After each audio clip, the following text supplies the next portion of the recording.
கனிமவள திருட்டு விசாரணை என்ற பெயரில் அப்பாவி விவசாயிகளின் மீது லட்சக்கணக்கில் அபராத தொகை விதிப்பதாக மாவட்ட நிர்வாகத்தை கண்டித்து கோவையில் 200க்கும் மேற்பட்ட விவசாயிகள் எதிர்த்து ஆர்ப்பாட்டத்தில் ஈடுபட்டனர். கோவை மாவட்டம் பேரூர் தாலுகாவுக்குட்பட்ட மாதம்பட்டி, ஆலாந்துறை, மத்துவராயபுரம், தேவராயபுரம், வெள்ளிமலைப்பட்டினம், நரசிம்மபுரம், இக்கரைப்போழுவம்பட்டி, தென்னமநல்லூர் மற்றும் தொண்டாமுத்தூர் உள்ளிட்ட கிராமங்களில் உள்ள விவசாய விளைநிலங்கள் விவசாயிகள் கனிம வளத்தை திருடி விற்பனை செய்வதாக கூறி அவர்கள் மீது அபராத தொகை மற்றும் தண்ட தீர்வை தொகை ஆகியவை விதிக்க நடவடிக்கை எடுக்கப்பட்டு வருகிறது.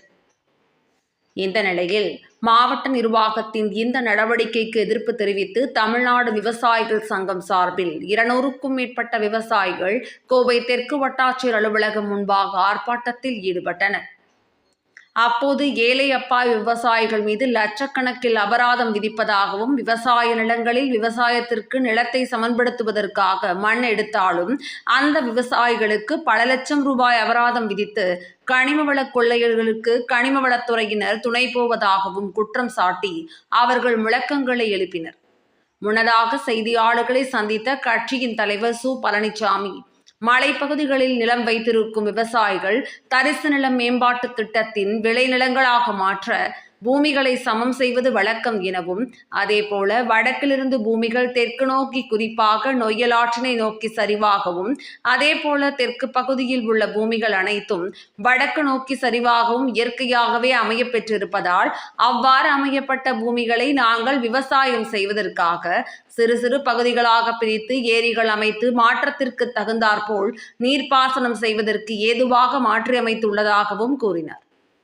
மேற்கு தொடர்ச்சி மலைப்பகுதியை ஒட்டியுள்ள விவசாய நிலங்களுக்கு சொந்தமான விவசாயிகள் 500க்கும் மேற்பட்டோருக்கு இதேபோல் பல கோடி ரூபாய் வரை கடந்த ஒரு மாதத்தில் மட்டும் கனிமவளத்துறை மற்றும் வருவாய்த்துறையினர் அபராதம் விதித்துள்ளதாகவும், இந்த அபராத தொகையை உடனடியாக ரத்து செய்ய வேண்டும் என வலியுறுத்தியதுடன் இல்லாத பட்சத்தில் அடுத்த கட்ட போராட்டங்கள் நடத்தப்படும் என தெரிவித்தார்.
கோவை மாவட்டத்தில் கடந்த 3 மாதங்களாக மேற்கு தொடர்ச்சி மலை அடிவார பகுதியில் விவசாயிகள் மேட்டுப்பாளையத்தில் துவங்கி மதுக்கர் வரை, குறிப்பாக நரசிபுரம், தொண்டாமுத்தூர், மதுராயபுரம், தேவராயபுரம் போன்ற பகுதிகளில் மேற்கு தொடர்ச்சி மலை அடிவார பகுதிகளில் கடந்த 30 ஆண்டுகளாக கரடுமலை, குப்பனூர் 30 ஆண்டுகளுக்கு முன்பு விவசாயிகள் மண்ணை எடுத்து விட்டார்கள், செம்மண்ணை கடத்தி விட்டார்கள்.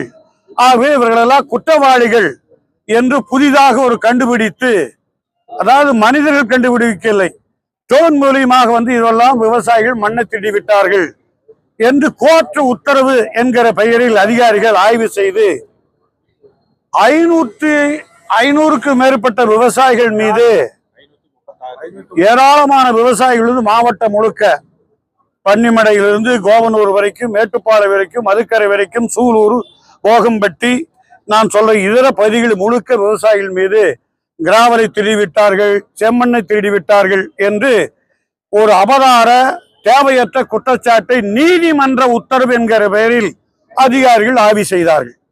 ஆய்வு செய்த அதிகாரிகள் எல்லாம் மணலை கடத்தவனும் தப்பிவிட்டான், செம்மண்ணை கொள்ளையடித்தவனும் தப்பிவிட்டான், இவ்வளவு கோடி கோடி ரூபாயை சம்பாதித்ததெல்லாம் எங்கே போறான் யாருக்கும் தெரியாது. அவங்களுக்கு தெரியும். ஆனால் அப்பாவி விவசாயிகள் இப்பொழுது கேஸ் போட்டிருக்காரு. நான் ஒன்னு பத்திரிகையாளருக்கு முன்பு அரசுக்கு சொல்வது, இப்பொழுது கோயம்புத்தூர் கட்டப்பட்டிருக்கக்கூடிய மாவட்ட ஆட்சியர் அலுவலகம், போலீஸ் கமிஷனர் அலுவலகம், மேம்பாலங்கள் இவ்வளவும் எங்கிருந்து எடுத்தார்கள்? கல்லும் மண்ணும் எங்கு எடுத்தார்கள்? விவசாயத்திடம் என்றால் கட்டப்பட்ட கட்டடங்கள் எதிலிருந்து எடுக்கப்பட்டது? ஆகவே கட்டடத்தை எங்கே இடிக்க வேண்டும்? கலெக்டர் அலுவலகத்தையும் இடித்து விடுங்கள், மேம்பாலத்தையும் இடித்து விடுங்கள், புறவழிச்சாலைக்கு எடுக்கப்பட்ட அத்தனையும் அடித்து ஒழித்து விடுங்கள். விவசாயி மீது கேஸ் போடுமையானால் இந்த திருட்டு மண்ணை எடுத்து கொண்டு வந்து கட்டடம் கட்டவும் சரிதானா? உத்தரவு கூடிய நீதிமன்ற கட்டடம் எங்கே இருக்கிறது? விவசாய நிலங்கள் எடுக்கப்பட்ட கட்டடத்தில் தானே நீ உத்தரவு போட்டிருக்கிறாய். ஆகவேதான் இத்தனை விவசாயி மீது, அப்பாவி விவசாயி மீது போர் தொடுக்குமானால் உருவாக்கப்பட்ட கட்டடங்கள் அனைத்தும் இடிக்கப்பட வேண்டும் என்று விவசாயிகள் கேட்கிறோம். ஒரு விவசாயியும் கூட நீங்கள் வழக்கு போடுவதை நாங்கள் அனுமதிக்க வேண்டும். ஒரே ஒரு உங்களுக்கு சொல்கிறோம், நீங்கள் அனைவரும் வந்து பார்க்கலாம். இப்பொழுது மண் வேண்டும் என்கிறார்கள். மண் விவசாயி கொடுக்கிறோம், இலவசமாக கொடுக்கிறோம். எடுக்க முடியுமா? வாருங்கள், எடுத்துக்கொள்ளுங்கள், ரோடும் போடுங்கள், நீங்கள் கட்டடம் கட்டுங்கள். விவசாயிக்கு பணம் கொடுக்க வேண்டாம். ஆனால் போடப்பட்ட வழக்கை நீங்கள் வாபஸ் வாங்க வேண்டும். ஒரு என்ன கருகாமல் கூடிய விவசாயி ஒரு 15 ஏக்கரை வைத்திருக்கிறார். ஒரு பிடி மண்ணும் கூட அவர் எடுக்கவில்லை. மேடும் பள்ளமாக இருந்ததை சமன் செய்த பாவத்திற்காக அவர் மீது 1.5 கோடி ரூபாய் அபராதம் விதித்திருக்கிறார்கள். என்ன கொடுமை இது!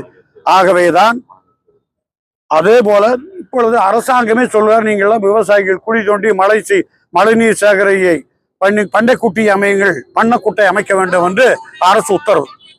பண்ணைக்குட்டை அமைத்த விவசாயிகள் மீது நீ ஏர் எடுத்தாய் என்று சொல்கிறார். இப்பொழுது இந்த 10 ஆண்டு கரும்பு, கடலக்காய், வெங்காயம், மஞ்சள், தென்னை, இத்தனை விவசாயி இவர்களுக்கெல்லாம் யார் கொடுத்திருக்கிறார்கள்? பூராமே ஆதாரம் இருக்கிறது. பிஓ கொடுத்திருக்கார், அடங்கல் கொடுத்திருக்கார், சிட்டாவில் இருக்கிறார், விவசாயிகளுக்கு கடன் கொடுத்திருக்கிறார்கள். இவ்வளவு ஆதாரம் இருந்தும் நீங்கள் மண்ணை தேடிவிட்டாய் என்று ஒரு அபராதத்தை சொல்வது ஏற்றுக்கொள்ள முடியாது. நாங்களும் நீதிமன்றம் போவோம், நாங்களும் தெருவிலே போராடுவோம். வந்திருப்பது 500க்கும் மேற்பட்ட பாதிக்கப்பட்ட விவசாயிகள் வந்திருக்கிறோம். இப்படி தொடர்ந்து எங்கள் போராட்டம் நடைபெறும். ஆகவேதான் பத்திரிகையாளர் சந்திப்பு என்கிற வகையில் உங்களுக்கு நாங்கள் உங்கள் முன்னால் அரசாங்கத்துக்கு சொல்லுவது, மறு ஆய்வு செய்ய வேண்டும். திரும்பப்பட்ட அத்தனை விவசாயம் போடப்பட்ட வழக்குகளை திரும்ப பெற வேண்டும். நீதிமன்றம் உத்தரவு என்கிற பெயரில் எங்கள் மீது தொடுக்குமேயானால் நான் சொன்ன கட்டடங்கள் அனைத்தும் இடிக்கப்பட வேண்டும். முடியுமா?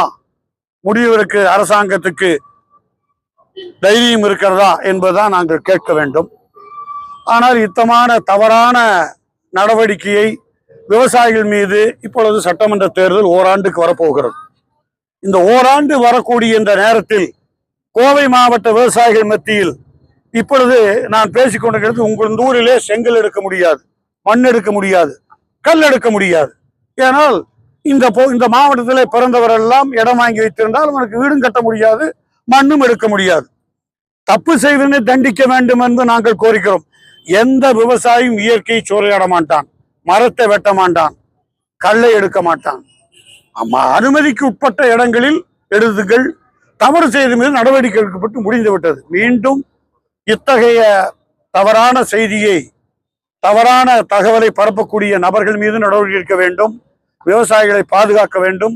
எனவே தமிழக அரசும் இது குறித்து ஆய்வு செய்து அறிந்து நடவடிக்கை எடுக்க வேண்டும் என்று போராட்டத்தின் மூலம் கேட்கிறோம். இது அப்ராக்சிமேட்டா கிட்டத்தட்ட ஒரு 1000 விவசாயிகள் பாதிக்கப்படுவார்கள்.